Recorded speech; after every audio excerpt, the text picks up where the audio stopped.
आज नहीं है। ये गलती किसका है? ये गलती आपका है साथियों, आपका गलती है। आपने हालात से समझौता कर लिया कि हम निसाबपुर में जन्म लिए और मेरा नसीब यही सा है कि सुबह शाम हम सिर्फ मछली मारे और बाजार में बेचकर घर परिवार चलाएं। नहीं, हमारा नसीब ऐसा नहीं है।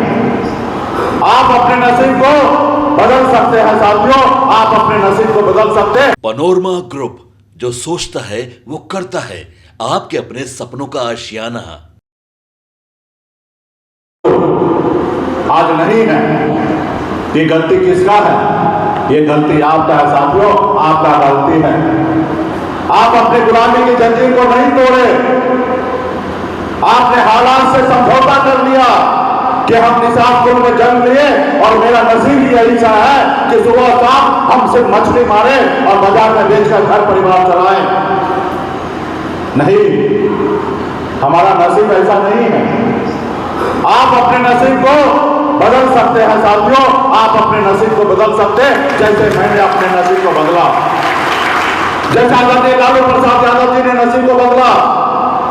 एक दलित का बेटा बाबा साहब भीमराव अम्बेडकर ने अपने नसीब को बदला, एक बहन मायावती जी ने अपने नसीब को बदला, स्वर्गीय रामविलास पासवान जी ने अपने नसीब को बदला। साथियों, उन्होंने संघर्ष किया, लड़ाई लड़ा।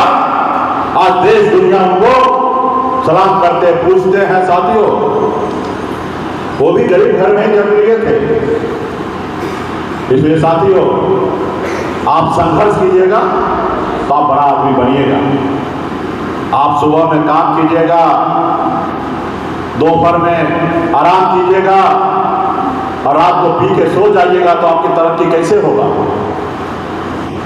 आपको अच्छा बुरा के साथ आपको जिंदगी को जीना है, कल के बारे में सोचना है, अपने आने वाला पीढ़ी के बारे में सोचना है, तब जाके समाज में बदलाव आएगा। साथियों, ऐसे नहीं होगा। हर एक आदमी को जवाबदेही लेना पड़ेगा।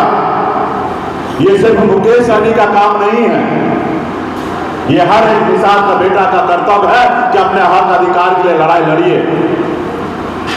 ऐसा मैं पहला आदमी नहीं हूं कि मैं संघर्ष कर रहा हूं। हमसे पहले भी लोग बहुत सारे मेहनत किए हैं, लेकिन सही रास्ता पे नहीं चलने के कारण, उनके पास संसाधन नहीं रहने के कारण वो मंजिल तक नहीं पहुंचे हैं। आज आप हमें देखिए, हमारे पास संसाधन है, अच्छे रास्ते पे चलने का सोच समझ है और हमने करके दिखाया। आपने देखा 18 में हमने पार्टी बनाई, 2019 में हमने चुनाव लड़ा, सफलता हासिल नहीं हुआ। सिर्फ एक कारण कि हम जमीन पे मजबूत नहीं हैं, हम जमीन पर संगठन खड़ा नहीं कर पाए, इसलिए हम चुनाव खगड़िया में चुनाव हार गए। साथियों, 2020 में हम 4 विधायक बनाए थे आपके सहयोग से। हम बिहार में मंत्री बने, हमने बिहार में मुख्यमंत्री बनाया। साथियों, अगर हम समर्थन नहीं देते तो बिहार में मुख्यमंत्री नीतीश कुमार मुख्यमंत्री नहीं बनते। साथियों, ये मेरा ताकत था। हमने पूरे बिहार को बताया मल्ला का मतलब सिर्फ मछली मारना नहीं होता, विधायक बना के मुख्यमंत्री बनाने का भी होता है। साथियों, और हमने बनाया और आपके हक अधिकार के लिए मैं काम कर रहा था। मैं किसी का गुलाम नहीं बनना चाहता था। जो वर्षों से मेरा अधिकार है उसके लिए मैं काम कर रहा था, लेकिन उसको अच्छा नहीं लगा। जो वर्षों से आपको गुलाम बना के रखा है, अपने पैरों तले दबा के रखा है, उसको अच्छा नहीं लगा और उन्होंने हमारे विधायक को खरीद लिया।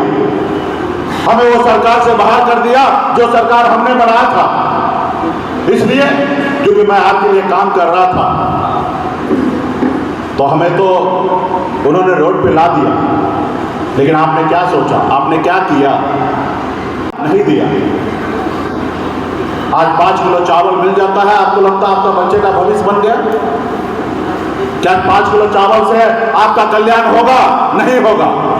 आपके बच्चे के पढ़ने के लिए अच्छे स्कूल की व्यवस्था करना पड़ेगा। आपके बच्चे को इलाज कराने के लिए अच्छे स्कूल की हॉस्पिटल की व्यवस्था करना पड़ेगा। आज हमें आरक्षण मिल जाएगा तो आज हमारे 15% हमारे युवा जो पढ़ लिख कर रोड पे घूमता है, उनको रोजगार नहीं मिलता, आज उसको सरकारी नौकरी मिलेगा, चाहे वो सीओ, बीडीओ, कलेक्टर सब बनेगा। इसके लिए कौन सोचेगा? हर एक माँ बाप का कर्तव्य है साथियों कि अपने बच्चे का परिवार के लिए कुछ ना कुछ करे। हर माँ बाप अपने बच्चे के लिए घर बना के जाता है, जमीन खरीद के जाता है। कोई माँ बाप उस जमीन को बेचकर और घर को बेचकर ग्राम नहीं जाता है।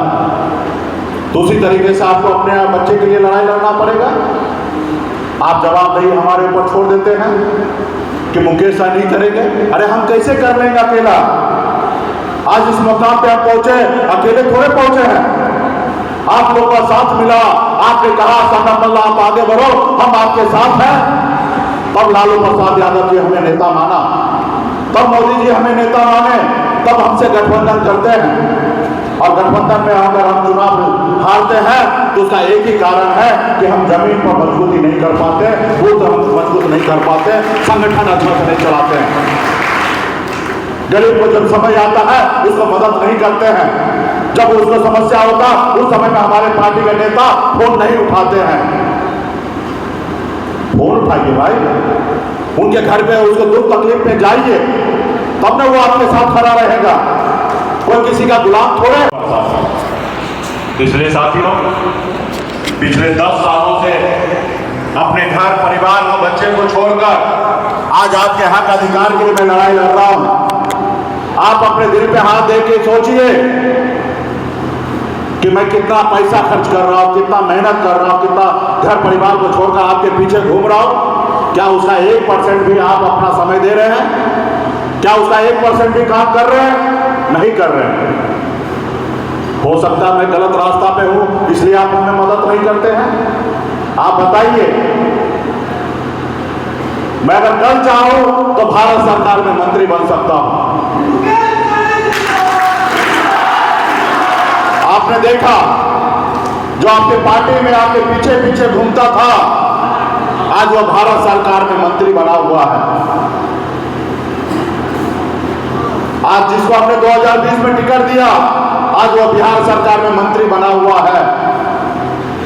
हम नहीं हैं। क्यों नहीं है? क्योंकि मैं विचार से चलता हूं साथियों। आपने जो हम पे सपना देखा है, हमने जो सपना देखा है, हम उस सपना को साकार करने के लिए आज हम संघर्ष कर रहे हैं साथियों, संघर्ष कर रहे हैं। आज आप सबको पता होगा 2 महीना पहले हमारे घर में घटना हुआ, हमारे पिताजी का हत्या हुआ। जितना मैं अपने समाज के हक अधिकार के लिए लड़ाई लड़ता हूं, अगर उसमें से 1% भी अगर समय अपने घर परिवार के लिए अगर मैं देता तो आज हमारे घर में ऐसा घटना नहीं होता। मैं अपने घर परिवार को छोड़कर आपके अधिकार के लिए लड़ाई लड़ रहा हूं साथियों। जब मैं जीरो था, मैं कुछ नहीं था, तब आप लोगों ने मजबूती से साथ दिया। यही खगड़िया जिला है, एक एक नेता मजबूती से खड़ा होते थे और वीआईपी हमें निषाद विकास संघ और वीआईपी को मजबूती से साथ दिए। और आज जब आप शिखर पे पहुंच रहे हैं तो आज आप सो गए हैं। आज आपको पता है क्या जितना मेहनत कीजिएगा, जितना संघर्ष कीजिएगा, उतना आने वाला समय में फायदा होगा। आप इंडिया गठबंधन के सहयोगी हैं। आपको पता है कि आपके पास 10% वोट है। आप जिनके साथ रहिएगा निश्चित तौर पे सरकार बनेगा, और जब सरकार बनेगा तो आपका अधिकार प्राप्त होगा साथियों। अगर 10% वोट मजबूती से अपने गांव घर में जाकर समझा कर अपने पक्ष में कर लीजिएगा तो वो दुनिया का कोई ताकत नहीं है कि वीआईपी पार्टी को और इंडिया गठबंधन को कोई हरा सकता है साथियों। इसलिए साथियों, उसके बावजूद भी सोए हुए हैं साथियों। ये देश पहले गुलाम था। इस देश में पहले राजा महाराजा हुआ करता था। उसके बाद मुगल आया, मुगल इस देश पे राज करने लगा। उसके बाद अंग्रेज आए, वो हमारे देश पे राज कर रहे थे। उसके बाद आपके पूर्वज ने, हमारे पूर्वज ने पौने 200 साल तक लड़ाई लड़ा अंग्रेज से, तब जाके हमें आजादी मिला है साथियों। और आजादी के बाद बाबा साहब भीमराव अंबेडकर ने 2 अक्टूबर तक ये यात्रा चलने वाला है। 3 चरण में ये यात्रा हो रही है। जो पहले हम लोग रात्रि विश्राम हर जिला मुख्यालय में कर रहे हैं, पार्टी के वरिष्ठ नेता के साथ बैठक कर रहे हैं। आगे की तैयारी के लिए। अब बूथ स्तर तक हमारी पार्टी कैसे मजबूत हो, उसके लिए पार्टी के सभी नेतागण को आग्रह कर रहे हैं कि आप अपनी तैयारी कीजिए, ताकि आने वाले समय में बहुत बड़ी लड़ाई है। और जब आपका बूथ स्तर पर कमेटी बन जाएगा तो मार्च में हम लोग कार्यकर्ता सम्मेलन करेंगे, और उसके बाद हम आने वाले समय में जब 25 जुलाई के बाद हम लोग एक बड़ा सम्मेलन पूरे बिहार में हर जिला में एक बड़ा रैली हर जिला में हम लोग करने के लिए जाएंगे। इसके लिए मजबूती से आप लोग संगठन को मजबूती से खड़ा कीजिए, और अगली जब सरकार बनेगा तो निश्चित तौर पे उसमें बड़ी भागीदारी वीआईपी पार्टी का होगा। ज़्यादा से ज़्यादा सीट पर हम लोग लड़ेंगे, और ज़्यादा से ज़्यादा सीट पर जब लड़ेंगे हमारी तैयारी होगा तो निश्चित तौर पे हम चुनाव जीतेंगे। अगर आज तक अगर हमारे चुनाव में अगर कुछ जगह पे अगर हम चुनाव हार रहे हैं तो हमें कोई पॉलिटिकल पार्टी चुनाव नहीं हराते, हम अपनी तैयारी अच्छे से नहीं करने के कारण ही हम चुनाव हारते हैं। तो इसलिए इस बार हमने निर्णय लिया है कि जहाँ हमारा बूथ कमेटी बना रहेगा वहीं पर हम चुनाव लड़ेंगे। तो निश्चित तौर पर हम मैक्सिमम जगह पर बूथ कमेटी हमारी पार्टी का नेता तो चाहते हैं कि हर जिला में हर सीट पर लड़े। तो अगर वो लड़ना है अगर पार्टी के नेता को तो उससे पहले बूथ कमेटी बनाया जाए। तो अभी हमारे पास समय है और हर जगह बूथ कमेटी बनाएंगे। आपको पता होगा कि 14% 15% और आबादी है हमारे खगड़िया जिला में, पूरे बिहार में 10% से ज़्यादा संख्या है, और हम निश्चित तौर पर आने वाले समय में सरकार बनाएंगे। तो इसके लिए आने वाले समय में इंडिया गठबंधन ज़्यादा से ज़्यादा सीट लेंगे। हर सीट पर हम चुनाव कैसे जीतेंगे, वहाँ पे वीआईपी लड़े या आरजेडी लड़े या कांग्रेस पार्टी लड़े, जहाँ पे जो भी लड़ेंगे वहाँ पे मजबूती से वीआईपी पार्टी का जितना भी कैडर है वो मजबूती से उस सीट को जीते, ताकि हम अपनी सरकार बनाएंगे। चुनाव लड़ेंगे, मैक्सिमम सीट लड़ेंगे, उस जो भी चर्चा होगा आप लोगों को जानकारी दे दिया जाएगा। वीआईपी पार्टी 243 सीट पर हम तैयारी कर रहे हैं, और जहाँ पे वीआईपी लड़ेंगे वहाँ पे वीआईपी पे हम निश्चित तौर पे गठबंधन के साथ ही मदद करेंगे। बाकी जगह पे जहाँ पे सहयोगी लड़ेंगे वहाँ पे वीआईपी पार्टी का कर्तव्य और धर्म बनता है, वहाँ पे उसको खगड़िया में भी 4 विधानसभा सीट है। एक सीट पर निश्चित तौर पे जो हमने निर्णय ले लिया है कि हम वहाँ पे चुनाव लड़ेंगे बेलदौर में, और आने वाला समय में और भी सीट ऐसा होगा जहाँ पे तैयारी अगर अच्छा होगा तो निश्चित तौर पर उस पर भी विचार किया जाएगा। लेकिन बेलदौर में हमारा आधार वोट है, 35,000 वोट हमारा निषाद का है, तो निश्चित तौर पर हम चाहेंगे कि वहाँ पे वीआईपी पार्टी चुनाव लड़े। इससे पहले कांग्रेस पार्टी चुनाव लड़े थे, वहाँ पे सफलता उनको प्राप्त नहीं हुआ था। तो इस बार हम चाहेंगे कि वहाँ पे वीआईपी पार्टी चुनाव लड़े और मजबूती से, ताकि जीत सुनिश्चित हो। और इस पर भी अंतिम निर्णय हम लोग गठबंधन के साथ ही मिलकर लेंगे। पनोरमा ग्रुप, जो सोचता है वो करता है। अगर ये वीडियो पसंद आई और वह बिहार के राजनीति और बिहारियत से सरोकार रखेनी तो सब्सक्राइब बटन दबा के चैनल के सब्सक्राइब कर ली। ओजे एगो घंटी बा, ओकरा बटन दबा देला से कुल सटीक और मारक खबर रुआ मुफ्त में मिल जाई। अगर रुआ पत्रकारिता के हमनी के नया प्रयोग में सहयोग कर चाहतानी तो ज्वाइन बटन दबा दी। पेटीएम नंबर नोट कर ली 9386816700। धन्यवाद।